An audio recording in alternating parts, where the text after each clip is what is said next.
ఐదేళ్లలో గత ప్రభుత్వం చేసిన విధ్వంసాన్ని చక్కదిద్దుతూ ఉన్న సమస్యల్ని ఒక్కొక్కటిగా పరిష్కరిస్తున్నామని సీఎం చంద్రబాబు తెలిపారు. డేటా ఆధారిత పాలనపై సదస్సులో అధికారులకు కీలక సూచనలు చేశారు సీఎం. పాలనలో టెక్నాలజీని భాగం చేసుకోవాలన్న సీఎం చంద్రబాబు ఇటీవల వచ్చిన తుఫాన్ నష్టాన్ని టెక్నాలజీ సాయంతోనే ఎదుర్కొన్నామని తెలిపారు. 2047 విజన్ డాక్యుమెంట్ లక్ష్యాలకు అనుగుణంగా అధికారులు పనిచేయాలని సీఎం సూచించారు. ఇతర రాష్ట్రాల్లో రిజిస్ట్రేషన్ చేసిన ప్రైవేటు ట్రావెల్స్ కర్నూలులో ప్రమాదం జరిగిందని, టెక్నాలజీ వినియోగించి ఏ బస్సులు ఎక్కడ తిరుగుతున్నాయో నిరంతరం పరిశీలించాలని సీఎం చెప్పారు. భవిష్యత్తులో ప్రమాదాలు జరగకుండా టెక్నాలజీ వినియోగించి చర్యలు తీసుకోవాలన్నారు.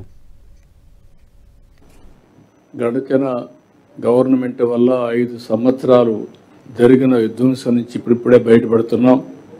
ఇంకా కొన్ని సమస్యలు ఉన్నాయి.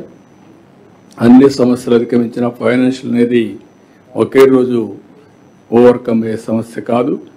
దాన్ని కూడా మనం అధిగమించడానికి అన్ని విధాల ప్రయత్నం చేస్తున్నాం. అదే సమయంలో నేను మిమ్మల్ని కోరేది ఒక విజన్ డాక్యుమెంట్ కూడా తయారు చేసుకున్నాం. 2047 తయారు చేసుకున్నాం. ఆ సైక్లోన్ని సమర్థవంతంగా టోటల్ టెక్నాలజీని ఉపయోగించుకొని మనం ముందుకు పోగలిగాం. దానివల్ల చాలా వరకు మనకు మంచి ఫలితాలు వచ్చే పరిస్థితి వచ్చింది.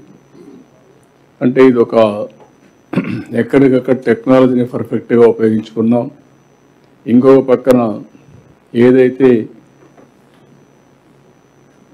సైక్లోన్ని ముందుగానే ట్రాక్ చేయడం, అదే మరి మనకుండే అవేర్ కానీ డేటా కానీ ఇవన్నీ సింక్ చేసుకోవడం, ఇక్కడ సెక్రటరియట్ దగ్గర నుంచి లాస్ట్ మైల్లో ఉండే గ్రామ సచివాలయం వరకు ఇప్పుడు దాని పేరు కూడా మనం మార్చుకుంటున్నాం. ఎందుకంటే విజన్ యూనిట్ కింద వాళ్ళందరూ కూడా ట్రాన్స్ఫార్మ్ చేయాల్సిన అవసరం ఉంది. అందుకే ఆ విజన్ యూనిట్ను కూడా మనం సమర్థవంతంగా ఉండే వాళ్ళందరినీ ఉపయోగించుకున్నాం. కర్నూలులో జరిగిన బస్ ఫైరింగ్ కాలిపోయింది. కానీ ఆ బస్ ఎక్కడిది? ఆంధ్ర మనిషి, ఒరిస్సాలో registration, operation Hyderabad to Bengaluru. Incident జరిగింది Kurnool, location Andhra.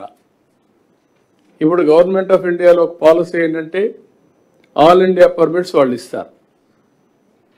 All India permits ఇచ్చినప్పుడు కొన్ని స్టేట్స్లో చాలా కాస్ట్ ఎఫెక్టివ్గా రిజిస్ట్రేషన్ చేస్తున్నారు. వాళ్ళు ఎప్పుడైతే చాలా ఫీజు తక్కువ ఉందో అందరూ అక్కడ మీరు రిజిస్ట్రేషన్ చేసుకుని దేశమంతా ఆపరేట్ చేస్తున్నారు. ఆ రాష్ట్రం రెగ్యులేట్ చేయడం లేదు. Is it not our response to bring to the government of India notice?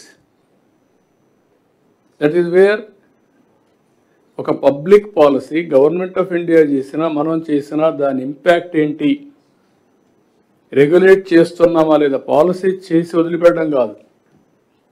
Incident జరిగితే ఒక ఇన్సిడెంట్ని అడ్రస్ చేయడం కాదు, ఒక రెస్పాన్సివ్ బాధ్యత ప్రతి ఒక్కరు తీసుకోవాల్సిన అవసరం ఉంది.